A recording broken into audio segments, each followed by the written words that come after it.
आगरा का दीवाने खास, जहां एक अजीब सन्नाटा पसरा था।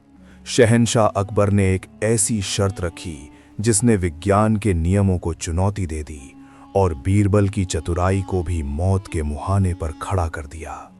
सवाल था, क्या एक विशाल शाही जहाज बिना पानी की एक बूंद के सूखी जमीन पर दौड़ सकता है? आज की कहानी में देखिए एक ऐसा सफर जहां जहाज लकड़ी का नहीं बल्कि इच्छा शक्ति का था और रास्ता जमीन नहीं बल्कि समय था। तैयार हो जाइए बीरबल की सबसे हैरत अंगेज चुनौती के लिए। फतेहपुर सीकरी की विशालकाय प्राचीरों के भीतर सन 1579 का वर्ष बादशाह अकबर के लिए ऊब और अपार जिज्ञासा लेकर आया था। समुद्री व्यापार और विजयों के किस्सों से उनका मन भर चुका था। आज दरबार में बीरबल की हाजिर जवाबी भी फीकी पड़ गई थी, क्योंकि बादशाह ने एक ऐसा फरमान सुनाया था जिसने न केवल दरबारियों को बल्कि स्वयं बीरबल को भी स्तब्ध कर दिया। बादशाह अकबर ने घोषणा की, हमारे साम्राज्य के सबसे बड़े रेगिस्तानी हिस्से में, जहां पानी का नामो निशान नहीं है, एक ऐसा विशाल जहाज चलाया जाए जो उड़ने या तैरने की बजाय जमीन पर सरपट दौड़े। ये सिर्फ रेगिस्तान में जहाज चलाने की चुनौती नहीं थी, बल्कि इसे संभव बनाने वाला यंत्र था, काल यंत्र। एक रहस्यमयी आविष्कार जिसके बारे में कहा जाता था कि इसमें काली को भगातू भाग नामक एक विचित्र शक्ति निहित थी। ये एक ऐसा यंत्र था जो गुरुत्वाकर्षण को चुनौती देता था। सवाल ये नहीं था कि ये संभव है या नहीं, सवाल ये था कि क्या बादशाह की ये सनक वास्तव में हिंदुस्तान के ज्ञान और विज्ञान की सबसे बड़ी परीक्षा थी। बीरबल ने पहली बार महसूस किया कि ये चुनौती मात्र भौतिक नहीं बल्कि जादुई और वैज्ञानिक बुद्धिमत्ता की अंतिम सीमा थी। क्या कोई कारीगर प्रकृति के सबसे अटल नियम को तोड़ सकता था? इस चुनौती के पीछे का रहस्य क्या था? अगले दिन दीवाने खास में एक गंभीर सन्नाटा पसरा हुआ था। बादशाह अकबर ने अपने समक्ष वो रहस्यमयी यंत्र काली को भगा तू भाग प्रस्तुत किया। ये एक प्राचीन पीतल का गोला था जिस पर नक्काशीदार अजीबोगरीब चिन्ह खुदे थे और छूने पर वो हल्का सा कंपन करता था, मानो किसी अदृश्य ऊर्जा को कैद करके रखा गया हो। बादशाह की आंखों में दृढ़ संकल्प था। उन्होंने घोषणा की, पूरे साम्राज्य के विद्वानों और कारीगरों के लिए 1 माह का समय है।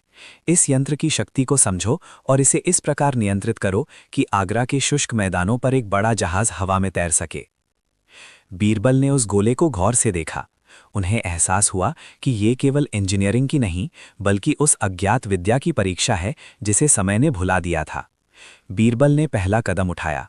उन्हें मालूम था कि समाधान न केवल विज्ञान में बल्कि प्राचीन वेदों और किंवदंतियों की गहराइयों में भी छिपा हो सकता है। ये चुनौती अब राजसी सनक नहीं बल्कि ज्ञान की खोज बन गई थी। बीरबल ने तुरंत उस रहस्यमयी गोले को शाही पुस्तकालय के गुप्त कक्ष में रखवाया। रात के गहन अंधकार में जब पूरा आगरा विश्राम कर रहा था, बीरबल ने उस वस्तु का सूक्ष्म निरीक्षण शुरू किया। वो गोला ना तो किसी ज्ञात धातु का था, ना लकड़ी का। छूने पर उसमें एक शांत स्थिर कंपन महसूस होता था, मानो वो पृथ्वी की नाड़ी से जुड़ा हो। उन्हें याद आया कि उनके बचपन में सुनी गई उड़ान पट्टिकाओं की कहानियां, जो गुरुत्वाकर्षण को नकारने वाले प्राचीन ऋषियों के ज्ञान का वर्णन करती थीं। बीरबल समझ गए कि इस गोले को नियंत्रित करने के लिए शक्ति नहीं बल्कि आवृत्ति फ्रीक्वेंसी चाहिए। अगले ही दिन उन्होंने वेश बदला और उन अज्ञात पांडुलिपियों की खोज में निकल पड़े जो सदियों से धूल फांक रही थीं। उन्हें यकीन था कि उस गोले को सक्रिय करने की कुंजी किसी जटिल ध्वनि विज्ञान सोनिक साइंस में छिपी है और ये खोज उन्हें आगरा से दूर विंध्य पर्वतमाला के एक प्राचीन मठ की ओर ले जा रही थी। उन्होंने 1 माह के भीतर लौटने का मन बना लिया। बीरबल के जाने के बाद आगरा का माहौल भारी हो गया। बादशाह अकबर हर सुबह उस धातु के विशाल गोले, जिसे उन्होंने शून्य वाहिका नाम दिया था, के सामने घंटों बिताते। ये गोला जहाज का प्रतिकृति था जो अब भी निष्क्रिय था। दरबार में फुसफुसाहटें बढ़ गईं। विरोधी सरदार ये सवाल उठाने लगे कि क्या ये चुनौती स्वयं बादशाह की मूर्खता का प्रमाण है, क्योंकि बिना जल के जहाज चलाने की बात केवल पागलपन थी। चुनौती सिर्फ जहाज को वायु में उठाने की नहीं थी। शून्य वाहिका के सक्रिय होते ही वो वायुमंडल में एक विशेष प्रति गुरुत्वाकर्षण लहर उत्पन्न कर सकता था, एक ऐसी शक्ति जो न केवल व्यापार बल्कि समूचे युद्ध के नियमों को हमेशा के लिए बदल देती। अकबर ने सेनापति मानसिंह को गुप्त रूप से विंध्य की ओर भेजा ताकि वे दूर से बीरबल की सुरक्षा सुनिश्चित करें और देखें कि वो काली आवृत्ति, वह जटिल ध्वनि विज्ञान की कुंजी कितनी जल्दी ढूंढ पाते हैं। यदि बीरबल 1 माह के भीतर न लौटें तो उन्हें न केवल ये चुनौती छोड़नी पड़ती बल्कि प्रतिद्वंदी राज्य दक्कन को अपनी सर्वोच्चता साबित करने का सुनहरा मौका मिल जाता, जो पहले से ही इस अद्भुत तकनीक को हासिल करने की फिराक में। समय तेजी से निकल रहा था और तनाव उच्चतम शिखर पर था। विंध्य के एकांत में बीरबल चट्टानों के बीच एक संकीर्ण गुफा में साधना कर रहे थे। उनके सामने कुछ विचित्र यंत्र रखे थे, कांस्य के कटोरे, तनावयुक्त तार और सूक्ष्म रेत के ढेर। ये काली आवृत्ति किसी भी भौतिकी के नियम को चुनौती दे रही थी। इसे समझने के लिए बीरबल को न केवल विज्ञान बल्कि संगीत और दर्शन का सहारा लेना पड़ रहा था। 2 सप्ताह बीत चुके थे और बीरबल ने केवल इतना ही समझा था कि ये तकनीक केवल तभी काम करती जब वातावरण में जल वाष्प का न्यूनतम प्रतिरोध हो। पानी के बिना जहाज चलाने के लिए उन्हें पहले हवा के प्रतिरोध को लगभग शून्य करना था। उन्होंने एक प्राचीन तांबे की प्लेट उठाई जिस पर विशिष्ट ज्यामितीय आकृतियां खुदी थीं। शायद यही वो डिवाइस थी जिसके बारे में अफवाहें थीं, जो ध्वनि तरंगों को केंद्रित कर सकती थी। यदि हम गतिज ऊर्जा को घनत्व में बदल दें, बीरबल ने फुसफुसाया। उन्हें एहसास हुआ कि कुंजी जहाज को उठाने में नहीं बल्कि उसे हल्का करने में थी, इतना हल्का कि वो हवा में किसी धूल के कण की तरह तैर सके। लेकिन इस प्लेट को सक्रिय करने के लिए किस प्रकार की ध्वनि चाहिए? बीरबल ने अपनी बांसुरी उठाई और पहली बार उस गुफा में वो रहस्यमयी धुन गूंजी जो वर्षों से शांत थी। बांसुरी की वो ध्वनि साधारण न थी, वो सप्तसुरों का ऐसा सामंजस्य था जो सीधे उस धातुई प्लेट के केंद्र को भेद रहा था। जैसे ही अंतिम सुर गूंजा, प्लेट के चारों ओर एक मंद लेकिन स्पष्ट नीले रंग का प्रभामंडल फैल गया। गुफा की दीवारों से टकराती ध्वनि अब वापस नहीं लौट रही थी, बल्कि वो ऊर्जा में परिवर्तित होकर सीधे जहाज की ओर जा रही थी। अकबर ने देखा, उनके विशाल युद्धपोत के लोहे के ढांचे पर एक अदृश्य परत चढ़ने लगी। वो अब लोहे का नहीं बल्कि बादलों से बना हुआ प्रतीत हो रहा था। जहाज के नीचे की रेत हिलने लगी और धीमी सर्रर की आवाज के साथ सदियों से स्थिर वो भीमकाय पोत क्षण भर के लिए जमीन से 1 इंच ऊपर उठ गया। बीरबल, ये तो किसी स्वप्न जैसा है, बादशाह के मुंह से निकला। बीरबल के चेहरे पर संतोष था, लेकिन उनका माथा अब भी सिकुड़ा हुआ था। जहाज हल्का तो हो गया था, लेकिन वो अब हवा में तैरने के लिए तैयार था, बिना किसी नियंत्रण के। अब असली चुनौती थी, इस तैरते हुए दैत्य को बिना पतवार के हवा के थपेड़ों से बचाकर गंतव्य तक कैसे पहुंचाया जाए। जहाज को उठाना एक चुनौती थी, पर उसे चलाना दूसरी। बीरबल ने सम्मानपूर्वक सिर झुकाया। जहां पना, अब हमें हवा को वश में करना होगा। जब नाव पानी पर चलती है तो पानी दिशा देता है, जब वो हवा में है तो हवा ही हमारा पतवार बनेगी। बादशाह ने उत्सुकता से पूछा, पर बिना पतवार के ये कैसे संभव है? सरल, बीरबल बोले। उन्होंने तुरंत अपने कारीगरों को निर्देश दिया कि वे उस विशेष कपड़े को, जिसका उपयोग पोत को हल्का करने के लिए किया गया था, जहाज के दोनों छोरों पर, सामने और पीछे पवन पकड़ने वाले विसारकों की तरह फैला दे। हम जहाज की एक तरफ जानबूझकर अधिक वायुदाब पैदा करेंगे और दूसरी तरफ कम। हवा का ये अंतर ही इस दैत्य को धीरे धीरे घुमाएगा। हमने इस बल को भाग तू भाग तकनीक नाम दिया है, क्योंकि ये बल जहाज को एक दिशा से दूर धकेलने पर मजबूर करता है। कारीगर तुरंत काम में जुट गए और अब सारा दारोमदार उन बारीक रस्सियों पर था जो हवा के अदृश्य हाथों को थामने वाली थी। जैसे ही पहले विसारक में हवा भरी, जहाज ने हिचकोला खाया और बहुत धीमी गति से अपनी धुरी पर मुड़ने लगा। क्या ये हवाई पतवार काम करेगी या जहाज हवा में ही डगमगाकर नष्ट हो जाएगा? ये प्रश्न सबकी सांसों में अटक गया था। अकबर बादशाह की आंखें उत्सुकता और भय का अद्भुत मिश्रण लिए उस घूमते हुए जहाज पर टिकी थीं। चारों ओर इकट्ठा हुई भीड़ की सांसें थमी हुई थीं। तभी अचानक पूरब दिशा से एक प्रचंड हवा का झोंका आया। जहाज, जो अपनी नई दिशा की ओर बड़ी मुश्किल से झुका था, उस झोंके की मार से भयानक रूप से डगमगाने लगा। उसकी विशाल काया ऐसे हवा में हिचकोले खा रही थी मानो कोई अदृश्य लहर उसे निकलने को तैयार हो। कारीगर घबराकर चिल्लाने लगे। उन्हें लगा कि उनका यह दैत्य हवा में ही चकनाचूर हो जाएगा। बिरबल, ये क्या? बादशाह ने लगभग चीखते हुए पूछा। बिरबल ने अपने चेहरे पर नियंत्रण बनाए रखा, लेकिन उसकी भौहें तन गई थीं। उसने तुरंत मुख्य इंजीनियर की ओर इशारा किया। दूसरे विसारक की रस्सियों को ढीला करो, हमें नियंत्रण खोए बिना उसे हवा में रोकना होगा। यदि ये बल अस्थिर हुआ तो भागतू भाग बल उसे नष्ट कर देगा। निर्देश मिलते ही त्वरित कार्रवाई हुई, संतुलन साधने की। ये कोशिश जहाज को डुबोती या बचाती, अगला पल तय करने वाला था। रस्सियां ढीली होते ही हवा में डगमगाता वो भीमकाय भाग तू भाग यंत्र एक भयानक चीख के साथ अचानक एक तरफ को बुरी तरह झुक गया। ऐसा लगा जैसे संतुलन पूरी तरह बिगड़ चुका हो और अब ये जमीन पर आ गिरेगा। इंजीनियरों के माथे पर पसीना आ गया। ये वो क्षण था जब हर किसी को असफलता निश्चित लग रही थी।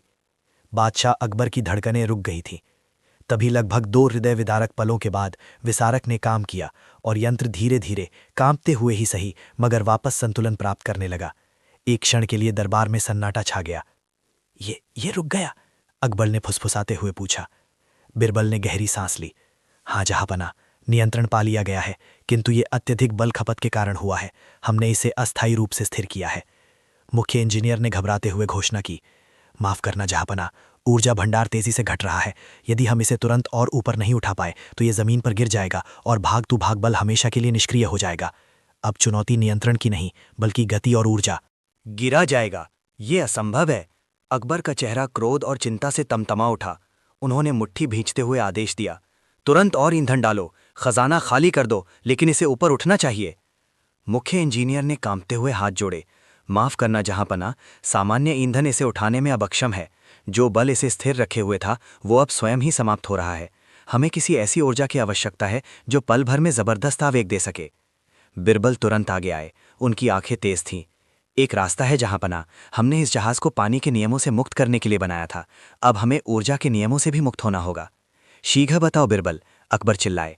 महाराज, जहाज के कोर काली बल केंद्र को सक्रिय करने के लिए हमें एक ऐसे तत्व की आवश्यकता है जो क्षण भर में प्रचंड शक्ति उत्पन्न कर सके। हमारी प्रयोगशाला में उगता सूरज नामक एक अत्यंत अस्थिर खनिज है। यदि हम इसे सही अनुपात में भाग तू भाग यंत्र के केंद्र में डाल दें तो जहाज कुछ क्षण के लिए जमीन के गुरुत्वाकर्षण को पूरी तरह नकार देगा, पर जरा सी चूक और हम सब राख बन सकते हैं। दरबार फिर से सन्नाटे में डूब गया। खतरा अब सिर्फ असफलता का नहीं, बल्कि पूर्ण विनाश का था। क्या अकबर ये घातक जोखिम उठाएंगे? शहंशाह अकबर ने गहरे सन्नाटे को अपनी दृढ़ गंभीर आवाज से तोड़ा। उन्होंने धीरे से अपनी दाढ़ी सहलाई। उनकी आंखें अब सिर्फ डर नहीं, बल्कि एक नए असंभव स्वप्न की चमक से भरी थीं। ये चुनौती है हातिम, उन्होंने मुख्य अभियंता की ओर देखते हुए कहा। ऐसी चुनौती जो हमारी बुद्धिमत्ता को या तो महानता की ऊंचाइयों पर ले जाएगी या फिर हमें हमेशा के लिए मिटा देगी। मैं ये जोखिम स्वीकार करता हूं। उन्होंने तुरंत आदेश दिया, उगता सूरज खनिज को अत्यंत सावधानी से भागतू भाग यंत्र के केंद्र में स्थापित किया जाए। ये कार्य शहंशाह की सीधी निगरानी में होगा। बीरबल, तुम सुनिश्चित करोगे कि इस प्रयोग के लिए जहाज को रेगिस्तान के सबसे एकांत मरुस्थल के टीले नामक स्थान पर ले जाया जाए। अकबर अपने सिंहासन से उठे और उनकी आवाज़ पूरे दरबार में गूंज उठी।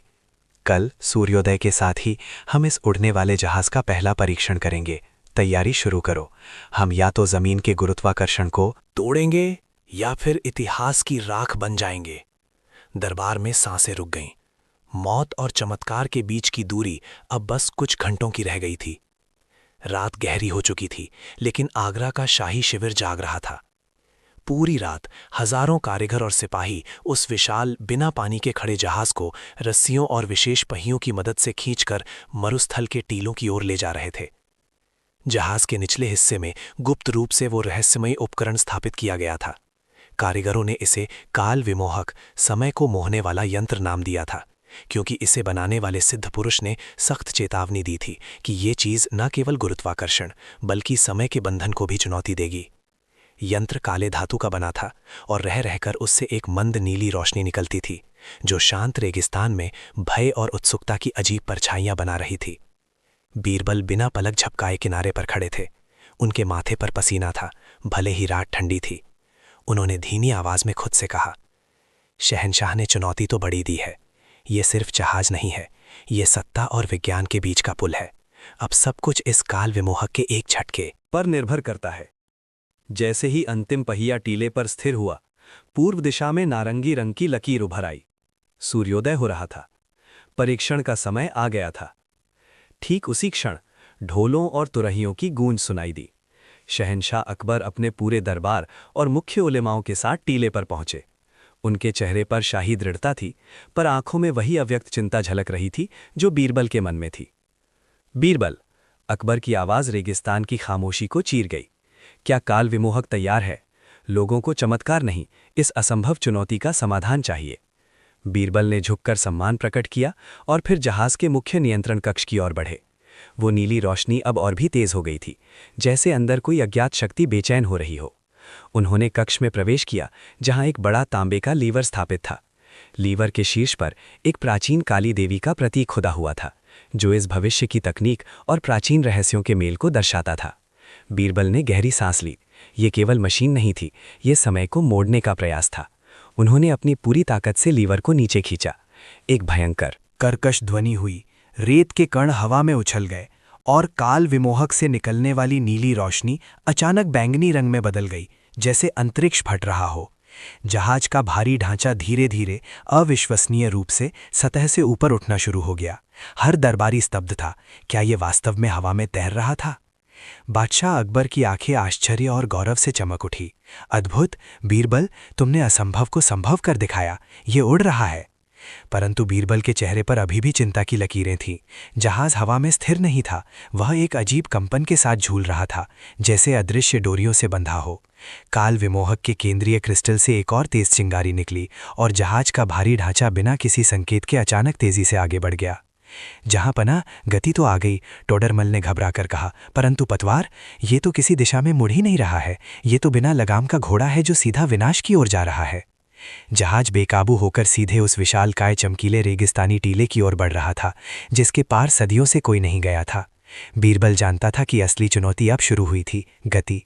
प्राप्त करना एक बात थी, पर बिना पानी के इस उड़ते हुए दैत्य को नियंत्रित कैसे किया जाए? और क्या ये काली को भग ऊर्जा रेगिस्तान के उस रहस्यमय टीले को भेद पाएगी? अकबर के माथे पर चिंता की लकीरें गहरी हो गईं। बीरबल, तुम्हारी ये गति हमें ले डूबेगी। बिना दिशा की शक्ति किस काम की? बीरबल ने टीले की ओर देखा, जो अब सिर्फ 50 गज दूर था। जहां पना, पारंपरिक तरीके काम नहीं करेंगे। यदि पतवार नहीं है तो हमें बल का संतुलन बिगाड़ना होगा। वो तुरंत काली को भग ऊर्जा उत्पादक की ओर भागा, जो जहाज के पिछले हिस्से में प्रचंड गर्जना के साथ ऊर्जा फेंक रहा था। उसने चिल्लाकर मीर बख्शी से कहा, जहाज के दाहिने हिस्से पर मौजूद फ्लक्स रेगुलेटर को आपातकालीन ब्रेक लगाकर जाम कर दो। ऊर्जा को वामावर्त दिशा में जबरन मोड़ो। मीर बख्शी ने बिना किसी सवाल के भारी लीवर को धकेल दिया। एक भयावह चीख और कंपन के साथ जहाज का संतुलन बिगड़ा।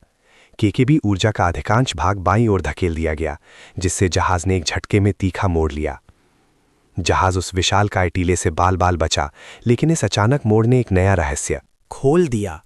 टीले की चमकीली सतह पर एक गहरी काली दरार पड़ गई थी, जिसके अंदर से अजीबोगरीब नीली रोशनी निकल रही थी। ये रोशनी किसी अज्ञात खतरे का संकेत थी। क्या ये टीला कोई प्राकृतिक संरचना नहीं, बल्कि कोई प्राचीन द्वार था? सम्राट अकबर ने अपनी आंखें सिकोड़ी। उनकी शाही पगड़ी पर नीली रोशनी की अजीब चमक पड़ रही थी। उन्होंने महसूस किया कि ये चुनौती किसी राज्य की सीमाओं तक सीमित नहीं थी, बल्कि सीधे अज्ञात ब्रह्मांड की ओर इशारा कर रही थी। बीरबल, उन्होंने आदेश दिया। उनकी आवाज़ में जिज्ञासा और दृढ़ता का मिश्रण था। ये क्या बला है? क्या ये दरार हमें कोई रास्ता दिखाती है या हमारी कब्र? मुख्य वैज्ञानिक अबुल फजल ने तुरंत अपने सेंसर सक्रिय किए। उनके माथे पर पसीना था।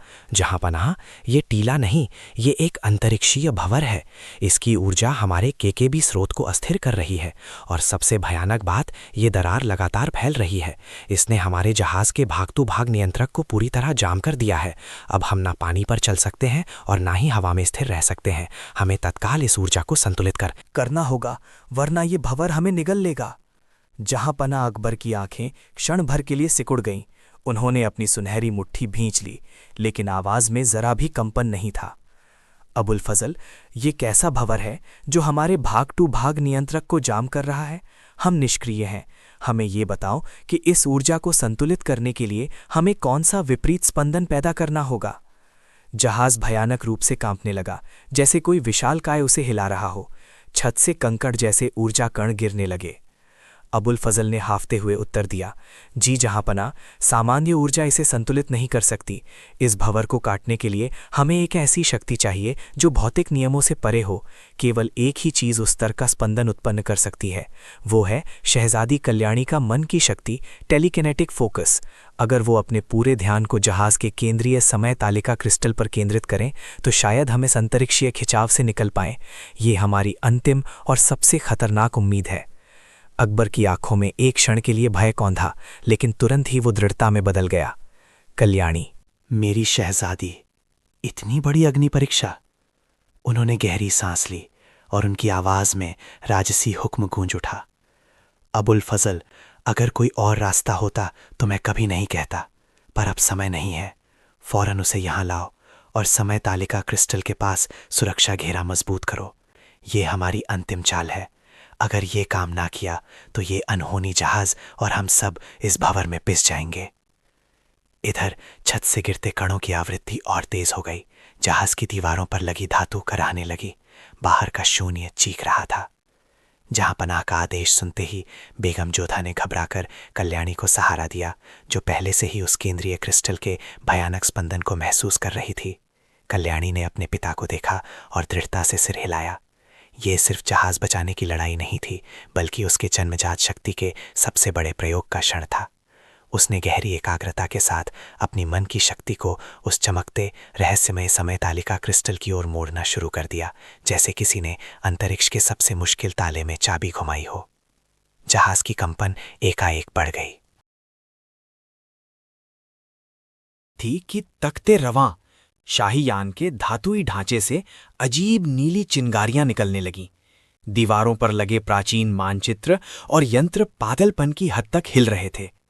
अकबर ने देखा कि कल्याणी के माथे से पसीना बह रहा था, लेकिन उसकी आंखों में ब्रह्मांड की दृढ़ता थी। जोर लगाओ बेटी, आज पानी की नहीं, शुद्ध इरादों की जरूरत है, जहांपनाह ने दहाड़ कर कहा। जैसे ही कल्याणी की एकाग्रता शिखर पर पहुंची, समय तालिका क्रिस्टल ने एक भयंकर बैंगनी पर्पल रंग का प्रकाश उत्सर्जित किया, जिसने पूरे डेक को अपनी चपेट में ले लिया। तभी जहाज के नीचे, जहां साधारणतः जल होता, वहां एक घना धूमिल ऊर्जा का घेरा बनने लगा। ऐसा लग रहा था जैसे काली मिट्टी पर तरल समय जम गया हो। और फिर सबने एक तीव्र झटका महसूस किया।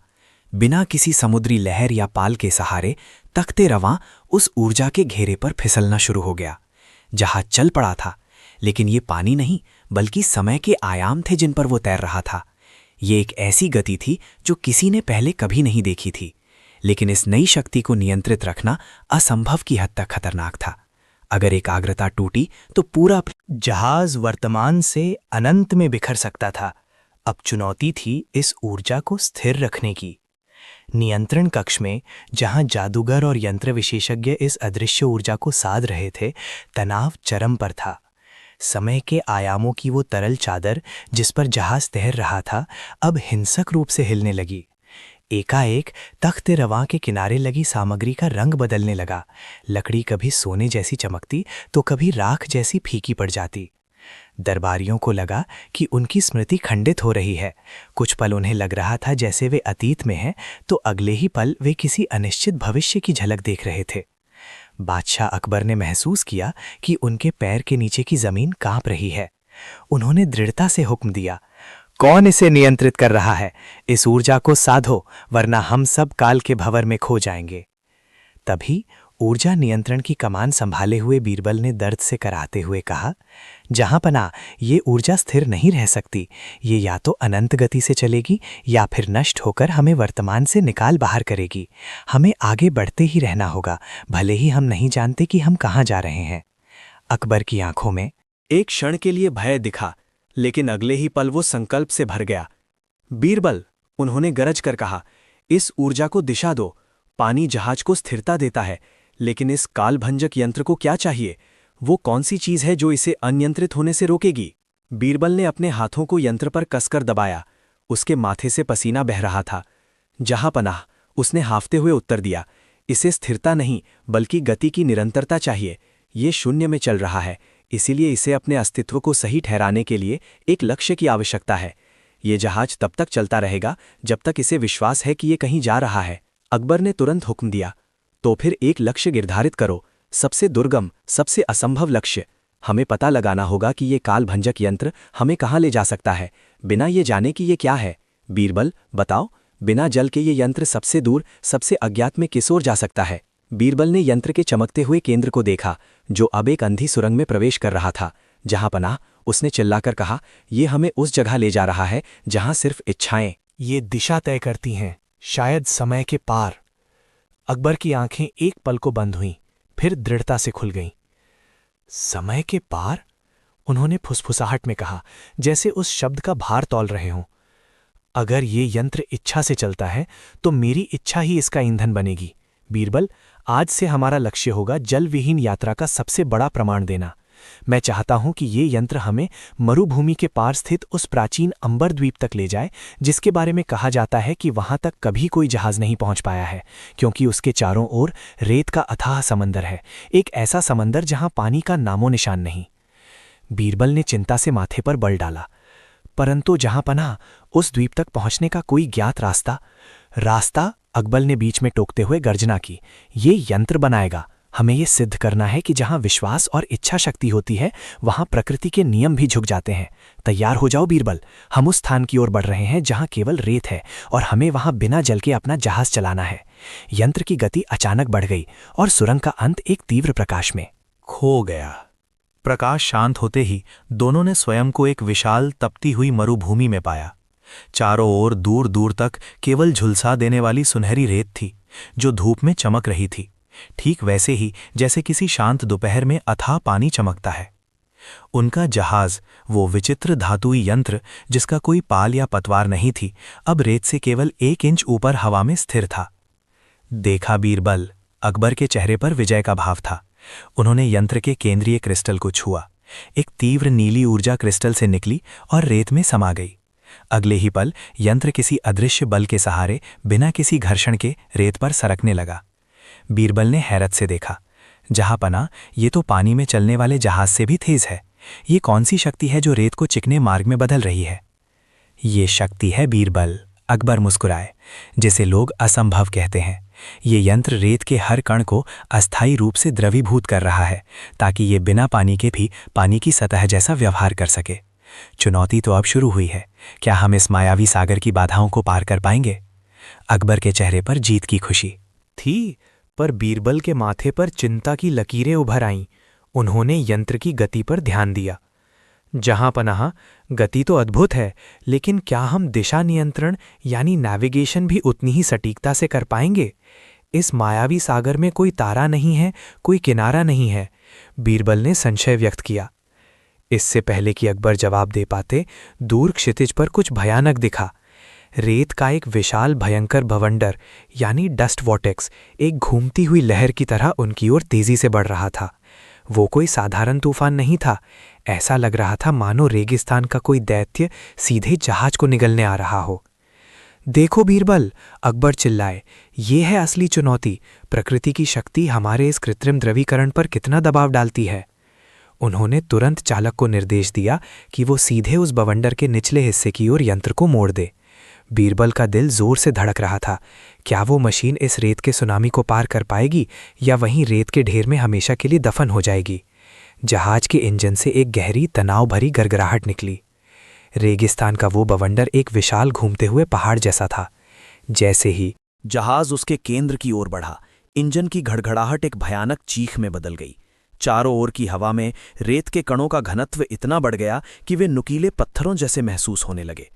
अकबर का बनाया द्रवीकरण यंत्र अब अपनी पूरी शक्ति से काम कर रहा था। जहाज के निचले हिस्से में लगे चक्र रेत को उच्च आवृत्ति पर पिघलाकर एक क्षणिक कांच जैसा फिसलन भरा ट्रैक बना रहे थे, लेकिन बवंडर की क्रूर शक्ति उस ट्रैक को तुरंत तोड़ रही थी। बस थोड़ा और चालक, अकबर ने अपने आसन को कसकर पकड़ते हुए दहाड़ा, दबाव को नियंत्रित करो। अचानक एक भयंकर झटका लगा। यंत्र का केंद्रीय हिस्सा, जिसे बीरबल ने मजाक में भग टू भग डिवाइस नाम दिया था, एक गहरी गड़गड़ाहट के साथ रुक गया।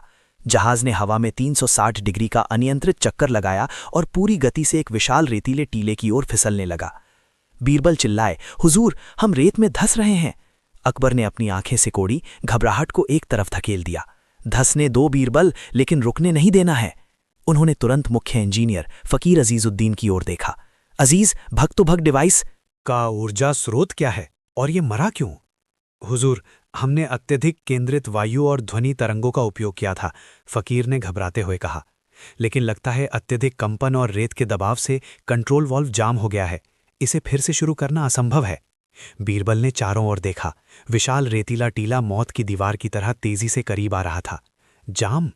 हुजूर, जाम खोलने का एक ही तरीका है, उल्टा झटका। हमें जहाज को आगे जाने देने के बजाय अचानक पीछे की ओर एक प्रचंड झटका देना होगा। इससे वॉल्व ढीला हो सकता है, या फिर क्या बीरबल? या फिर हम टूटकर बिखर जाएंगे हुजूर, बीरबल ने शुष्क स्वर में कहा। ये एक पागलपन भरी सलाह की। जहाज पहले से ही अनियंत्रित था, लेकिन अब कोई विकल्प नहीं था। अकबर ने दहाड़ा, उल्टा धक्का। फकीर, सारी बची हुई शक्ति को विपरीत दिशा में झोंक दो, अब आर पार की लड़ाई है। फकीर, जिसके चेहरे पर मौत का डर साफ छलक रहा था, ने बिना पलक झपकाए आदेश का पालन किया। उसने कांपते हाथों से ऊर्जा संकेंद्रण लीवर को झटके से विपरीत दिशा में धकेल दिया। जहाज ने एक असहनीय धातु की चीख मारी। ऐसा लगा मानो विशालकाय रेत इंजन की धमनियां फट रही हों। प्रचंड दबाव के कारण जहाज एक पल के लिए रेत की सतह से ऊपर उठा और फिर उसी विकराल वेग से पीछे की ओर धंस गया। केबिन में हर कोई हवा में उछला और फिर क्रूरता से फर्श पर जा गिरा। बस, फकीर चिल्लाया और अचानक सब शांत हो गया। धूल का गुबार जब छटा तो वातावरण में एक अजीब सी गंध फैल चुकी थी, जलती हुई धातु और गरम रेत की गंध। जाम का वॉल्व खुल चुका था, जहाज बच गया था। लेकिन खतरे का अंत नहीं हुआ था। अकबर ने खिड़की से बाहर देखा। अब जहाज ठहरा हुआ था, गहरे रेत के टीले में आधा धंसा हुआ, और सबसे बड़ी चुनौती सामने थी। जहाज अब चल नहीं सकता था। बीरबल, अकबर ने शांत लेकिन गंभीर स्वर में पूछा, अब हम इस रुके हुए लोहे के टीले को बिना पानी की नदी में फिर से कैसे दौड़ाएंगे? बीरबल ने अपनी लंबी दाढ़ी सहलाते हुए गहरी सांस ली। जहांपनाह, ये चुनौती सिंधु नदी को पार करने से कहीं अधिक विकट है। रेत पानी नहीं है जो धक्का देने पर रास्ता दे, ये हर इंच पर हमारे बल को सोख लेती है। दरबारियों में फुसफुसाहट फैल गई। जहाज के भारी लोहे के ढांचे को उठाना असंभव लग रहा था। अकबर ने अपनी भौहें चढ़ाईं। उपाय बताओ बीरबल, ये जहाज हमारी शान है, इसे यहीं रेगिस्तान में गलने के लिए नहीं छोड़ सकते। बीरबल की आंखों में विचार की एक तेज चमक कौंधी। महाराज, जहाज को रेत में तैरने के बजाय हमें उसे फिसलना सिखाना होगा। हमें रेत और लोहे के बीच की दुश्मनी खत्म करनी होगी। और वो कैसे होगा? सेनापति ने शंका से पूछा। हमें ऐसे विशाल और चिकने गोलाकार तत्वों की आवश्यकता होगी जो जहाज के नीचे रखे जा सकें और रेत पर लुढ़क सकें, बीरबल ने घोषणा की। हमें ऐसे मजबूत और बड़े शहतीरों की तलाश करनी होगी, या फिर उन्हें बनाना होगा जो पूरे जहाज के बाहर को सहकर भी रेत में धंसे नहीं। हमें इस रुके हुए लोहे के टीले को उठाने के लिए अभूतपूर्व बल लगाना होगा और फिर उसे दैत्यकाय रोलर्स पर आगे बढ़ाना होगा। ये सुनकर सभी सकते में आ गए। इतना बड़ा प्रबंध रेगिस्तान में? ये तो सोने को पिघलाकर मोमबत्ती बनाने जैसा था। जहांपनाह, अकबर ने गहन चुप्पी को तोड़ते हुए अपनी दाढ़ी सहलाई। उनकी आंखों में चिंता थी, पर विश्वास भी। बीरबल, उन्होंने गंभीर स्वर में कहा, तुम्हारा दिमाग तो दौड़ रहा है। किंतु क्या तुम भूल गए कि हम थार के हृदय में हैं? इतने मजबूत शहतीरों और उन दैत्यकाय रोलर्स को बनाने के लिए लकड़ी और धातुओं का इतना बड़ा जखीरा रातों रात कहां से आएगा? ये तो सोने को पिघलाकर मोमबत्ती बनाने जैसा है। बीरबल ने आत्मविश्वास से सिर झुकाया। जहांपनाह, असंभव कुछ नहीं। यदि लकड़ी उपलब्ध नहीं है तो हमें प्रकृति का उपयोग करना होगा। इसी रेगिस्तान के किनारे एक पुरानी कठोर पत्थर की खदान है। यदि हम अपने बेहतरीन कारीगरों को वहां भेजें तो वे कुछ ही दिनों में विशाल, पॉलिश किए हुए और बेहद चिकने गोलाकार पत्थर बना सकते हैं। ये हमारे रोलर्स बनेंगे। रही बात शहतीरों की, उन्हें मजबूत बनाने के लिए हम लोहे की चादरों का उपयोग कर सकते हैं। ये कार्य श्रमसाध्य होगा, पर असंभव नहीं। दरबारियों को लगा कि बीरबल ने चुनौती को स्वीकार नहीं किया, बल्कि उसे 10 गुना बढ़ा दिया। अब समस्या सिर्फ जहाज को खिसकाने की नहीं थी, बल्कि पूरे रेगिस्तान में एक अस्थायी कारखाना स्थापित करने की थी। अकबर ने एक पल सोचा, फिर दृढ़ता से आदेश दिया, शुरू करो। हमें देखना है कि ये जहाज पानी बिना चलता है या नहीं। अगले ही दिन बीरबल ने पूरे साम्राज्य से मजदूरों, शिल्पकारों और सबसे निपुण वास्तुकारों को एकत्र किया। रेगिस्तान की तरफ कूच शुरू हो गया, मगर काम शुरू होते ही पहली बड़ी चुनौती सामने आई, रेगिस्तान की तपती हुई क्रूरता। सूरज की अग्नि में लोहा पिघलने को था और पानी की हर बूंद सोने से भी ज्यादा कीमती थी। पत्थरों को तराशने का काम धीमी गति से चल रहा था, क्योंकि रेतीले तूफान हर रात आकर मेहनत को मिटा देते थे। बीरबल ने देखा कि साधारण लकड़ी के शहतीर टिक नहीं पाएंगे। लगातार खिसकाव और रेत के दबाव के कारण वे टूट रहे थे। उन्हें तुरंत धातु के मजबूत स्लीपरों की आवश्यकता थी, जिन्हें जमीन में गहराई तक धंसाया जा सके। परियोजना अपेक्षा से 10 गुना अधिक खर्चीली और समय लेने वाली साबित हो रही थी। दरबारी फुसफुसा रहे थे कि बीरबल अब पीछे हटेंगे, लेकिन बीरबल की आंखों में आत्मविश्वास झलक रहा था। वे जानते थे कि ये केवल श्रम नहीं, बल्कि इंजीनियरिंग और विज्ञान की जीत होनी चाहिए। उन्होंने अकबर को संदेश भेजा, जहाज तो चलेगा, पर पहले हमें इस धरती को लोहे से जकड़ना होगा। अकबर के दरबार में हड़कंप मच गया। बीरबल की मांग अकल्पनीय थी। वजीर आजम ने हाथ जोड़कर कहा, जहां पनाह हम अपने समूचे शस्त्रागार का लोहा भी इस कार्य में लगा दें तो भी शायद कम पड़ेगा। ये परियोजना अब सनक बन चुकी है। परंतु अकबर ने एक गहरी सांस ली। उन्हें याद आया कि बीरबल ने कभी बिना कारण कोई बात नहीं कही थी। दरबारीगण शांत हों। यदि ये लोहे का बंधन जरूरी है तो इसे पूरा किया जाएगा। लेकिन बीरबल, समय सीमा क्या है? जवाब में बीरबल ने केवल एक नक्शा भेजा। ये कोई साधारण स्लीपर नहीं, बल्कि एक जटिल काली भाग तू भाग यंत्र का खाका था। एक विशालकाय हाइड्रोलिक पुलीनुमा मशीन, जो भारी स्लीपरों को न केवल रेत में धंसाती, बल्कि उन्हें इस तरह से कसती कि धरती का कोई भी खिसकाव जहाज की प्रगति को रोक न सके। बीरबल का विज्ञान केवल लोहे पर नहीं, बल्कि गति के नियंत्रण पर आधारित था। अब सवाल ये था, क्या ये भाग तू भाग तकनीक रेगिस्तान की अदृश्य ताकतों को नियंत्रित कर पाएगी? लोहा इकट्ठा करने का आदेश दिया गया और हर कोई जानने को उत्सुक था कि बीरबल अब कौन सा नया चमत्कार दिखाने वाले हैं। आगरा के बाहरी टीलों पर जल्दी ही लोहे को पीटने और विशाल पुर्जों को जोड़ने की भयानक आवाज गूंजने लगी। काली भाग तू भाग यंत्र सिर्फ एक मशीन नहीं, बल्कि धातु का एक दैत्य था, जिसका हर पुली और पेच शाही खजाने से निचोड़ा गया था। वजीर और खासकर राजा टोडरमल लागत देखकर लगभग मूर्छित हो रहे थे। एक शाम बादशाह अकबर ने खुद उस निर्माण स्थल का निरीक्षण किया। यंत्र की भव्यता उन्हें प्रभावित तो कर रही थी, लेकिन बीरबल की इस सनक पर बढ़ता खर्च उन्हें असहज कर रहा था। उन्होंने बीरबल से कड़क स्वर में पूछा, बीरबल, क्या तुमने हिसाब लगाया है? इतना सोना एक ऐसे स्वप्न पर खर्च हो रहा है जिसकी सफलता केवल तुम्हारी बुद्धि पर टिकी है। यदि ये भाग तू भाग केवल नाम का रहा तो हमारी इज्जत भी रेगिस्तान की रेत में धंस जाएगी। बीरबल ने आत्मविश्वास से लबालब मुस्कुराकर उत्तर दिया, जहां पना, अब हिसाब का नहीं, हकीकत का वक्त है। हमने रेत की ताकत को लोहे से बांध दिया है। कल सुबह परीक्षण होगा। यदि ये यंत्र एक अंगुल भी चला तो ये पूरी दुनिया को बताएगा कि अकबर का जहाज बिना पानी के भी चल सकता है। पूरा दरबार उस सुबह का इंतजार कर रहा था, जहां एक महान प्रयोग या एक महान असफलता इतिहास बनने वाली थी। अगली सुबह सूरज की पहली किरणें आगरा से दूर विशाल रेतीले मैदान को सोने जैसा रंग दे रही थीं। ये मैदान किसी विशाल सूखे समुद्र जैसा दिखता था, किनारे पर नहीं बल्कि रेगिस्तान के बीचों बीच। हजारों लोगों की भीड़ जमा थी, सिर्फ दरबारी ही, सेनापति और विद्वान ही नहीं, बल्कि आम जनता भी, जो इतिहास के इस सबसे बड़े और बेतुके प्रयोग को अपनी आंखों से देखने आई थी। बादशाह अकबर एक ऊंचे तख्त पर बैठे थे।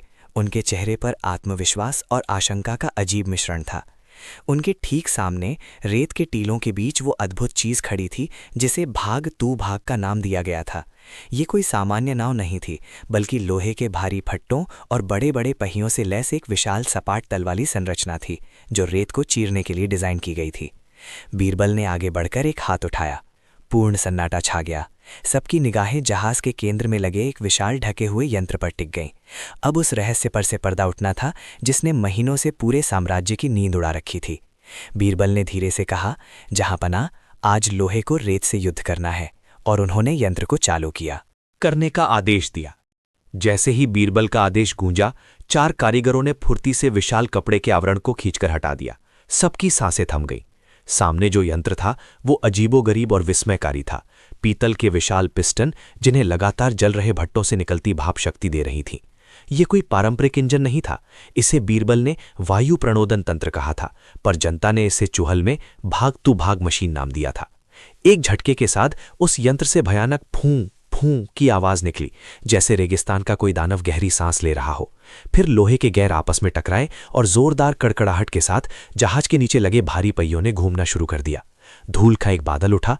वो विशाल सपाट तल वाला लोहे का ढांचा जो सदियों से स्थिर रेगिस्तान में एक मजाक लग रहा था, एक गहरी गड़गड़ाहट के साथ धीरे धीरे सरकना शुरू हो गया। रेत चीखी और जहाज आगे बढ़ा। अकबर की आंखें आश्चर्य और गर्व से चमक उठीं। उन्होंने मुंह खोला, बीरबल, मगर शब्द उनके गले में ही अटक गए। पहली बाधा पार हो चुकी थी, पर यह अभी केवल शुरुआत थी। चुनौती का सबसे हिस्सा गति और नियंत्रण अभी बाकी था। जैसे जैसे गति बढ़ी, विशाल लोहे के ढांचे ने रेगिस्तान की सपाट जमीन पर अपनी पकड़ ढीली करनी शुरू कर दी। रेत के टीलों की असमानता के कारण जहाज का संतुलन बिगड़ना शुरू हो गया। अंदर लगे भाप और घर्षण के उपकरण जो अब पूरी शक्ति से पहियों को घुमा रहे थे, एक खतरनाक अनियमित धड़कन पैदा करने लगे। अचानक जहाज बाईं ओर तेजी से झुक गया, मानो पानी के एक अदृश्य भंवर में फंस गया हो। अंदर रखे उपकरण, बर्तन और पहरेदार असंतुलित होकर टकराने लगे। अकबर ने चीखकर कहा, "ये क्या हो रहा है? इसे नियंत्रित करो।" बीरबल ने तेजी से स्थिति को भांपा। जहांपनाह, गति तो हमने पाली, पर रेगिस्तानी लहरों को शांत करना बाकी है। ये जहाज बिना लगाम के घोड़े, या यूं कहें कि बिना अंकुश की काली के रथ जैसा है। अगर दिशा अब नियंत्रित नहीं हुई तो ये सीधा खाई की ओर भागेगा। उन्होंने तुरंत मुख्य इंजीनियर को संकेत दिया, "हमें तत्काल गुरुत्वाकर्षण स्टेबिलाइजर की ऊर्जा को बढ़ाना होगा। संतुलन खो गया तो ये नवाचार सदियों का सबसे बड़ा विनाश बन जाएगा।" तनाव से माहौल सघन हो उठा, क्योंकि जहाज एक बड़े टीले की ओर अनियंत्रित रूप से बढ़ता जा रहा था। मुख्य इंजीनियर सलीम पसीने से लथपथ चिल्लाया, "जहांपनाह, ऊर्जा अधिकतम है, पर स्टेबिलाइजर प्रतिक्रिया नहीं दे रहा। रेत के तूफान ने शायद गुरुत्वाकर्षण तंत्र के सेंसर जाम कर दिए हैं।" जहाज अब विशाल टीले के इतना करीब आ चुका था कि उसकी लोहे की पतवार यानी हल में रेत के कण भीषण गति से टकरा रहे थे। एक भयावह गर्जना हुई, मानो कोई अदृश्य दैत्य दहाड़ रहा हो। बीरबल तुरंत आगे बढ़े। "जहांपनाह, ये काली की नहीं, जड़ता की चुनौती है। टीले से टकराने पर जहाज टुकड़ों में बिखर जाएगा। हमें गति को धीमा किए बिना दिशा बदलनी होगी, और दिशा बदलने के लिए जहाज को अस्थायी रूप से हवा में उठाना ही एकमात्र उपाय है। अकबर ने खतरे को भांपा, पर उनके चेहरे पर दृढ़ता थी। "मुख्य पायलट, तत्काल उत्थापन बल यानी लिफ्ट फोर्स को अधिकतम करो। हमें इस टीले को पार नहीं करना है, हमें इसके ऊपर से उड़ना है। लेकिन क्या हमारे पास इतना उत्थापन बल है कि इस विशालकाय जहाज को बिना पानी के रेगिस्तान की वायु में उठा सके?" उनका सवाल माहौल में एक और अनिश्चितता घोल गया। जहाज तेजी से टीले की तलहटी में घुसता जा रहा था। मुख्य पायलट फतेह खान ने अपनी पगड़ी कसते हुए नियंत्रण कक्ष के शक्ति मीटर पर नजर डाली और दहाड़ा, "जहांपनाह, भाप संचायक लगभग 0 पर हैं। ये हमारी अंतिम प्राणदायिनी शक्ति है।" इससे पहले कि अकबर कोई और प्रश्न कर पाते, फतेह खान ने लीवर को अंतिम सीमा तक धकेल दिया। एक भयानक चीरती हुई गरगराहट के साथ जहाज के केंद्र में स्थित विशाल उत्था की शून्य हवा में अतीत की टूटी हुई परछाइयां उभरने लगीं। उनके बचपन के किले की दीवारें, उनके पिता हुमायूं का धूमिल चेहरा, और यहाँ तक कि तानसेन के गाए अधूरे राग की गूंज। जहाज अब पल नहीं बल्कि यादें खा रहा था। अगर इस जहाज का वेग उनकी स्मृतियों से आता है, तो इसे रोकने का एकमात्र उपाय क्या होगा? क्या उन्हें स्वयं को विस्मृति के गहरे सागर में धकेलना होगा? ये आत्मविनाश था। ठीक इसी गहन दुविधा में उन्हें वर्षों पहले बीरबल का एक कटाक्ष याद आया, "महाराज, जहां तर्क और गति दोनों विफल हो जाएं, वहां हमेशा विपरीत दिशा में सोचिए।" अकबर ने एक गहरी सांस ली। यदि जहाज अतीत में जा रहा है, तो शायद इसे रोकने के लिए उन्हें भविष्य की कोई अकल्पनीय स्मृति उत्पन्न करनी पड़ेगी। उन्होंने पतवार को पूरी शक्ति से वर्तमान की ओर मोड़ने का प्रयास किया, लेकिन वो वर्तमान अब कहीं मौजूद नहीं था। उन्होंने आंखें बंद कर लीं और एक ऐसी तस्वीर को याद करने की कोशिश की जो अभी तक बनी ही नहीं थी। एक सुनहरा महल, पानी से भरा हुआ। और तभी जहाज के इंजन, जो कि अदृश्य था, में एक भयानक चीख उठी। भयानक चीख केवल ध्वनि नहीं थी, वो समय का फट जाना था। जहाज का ढांचा बुरी तरह कांप उठा। अकबर ने देखा कि फर्श पर बनी प्राचीन रेखाएं अचानक सुनहरी भविष्य की पच्चीकारी में बदल गईं और अगले ही पल फिर से राख हो गईं। ऐसा लगा मानो जहाज एक ही क्षण में हजारों युगों को छू रहा हो। एक पल में बर्फ युग और दूसरे पल में चमकती धातु का शहर। ये विरोधाभास है, अकबर चिल्लाया। उसके हाथ पतवार से फिसल गए। ये जल रहित जहाज अब वास्तविकता के नियम तोड़ रहा था। और तभी उस शून्य में जहां पानी नहीं था, उसी जहाज का एक और प्रतिबिंब उत्पन्न हुआ। ये प्रतिबिंब हूबहू पहले जैसा था, पर यह विपरीत दिशा में जा रहा था, तेजी से भविष्य की ओर। दो जहाजों का टकराव अब अपरिहार्य था। ये वो द्वैत था जिसकी उन्हें कल्पना भी नहीं थी। अराजकता के केंद्र में दोहरी गति, जो उन्हें अनिश्चित काल के लिए बांध सकती थी या फिर हमेशा के लिए मिटा सकती थी। टक्कर से ठीक पहले अकबर ने दूसरे जहाज पर अपनी ही परछाई को देखा। वो मुस्कुरा रही थी।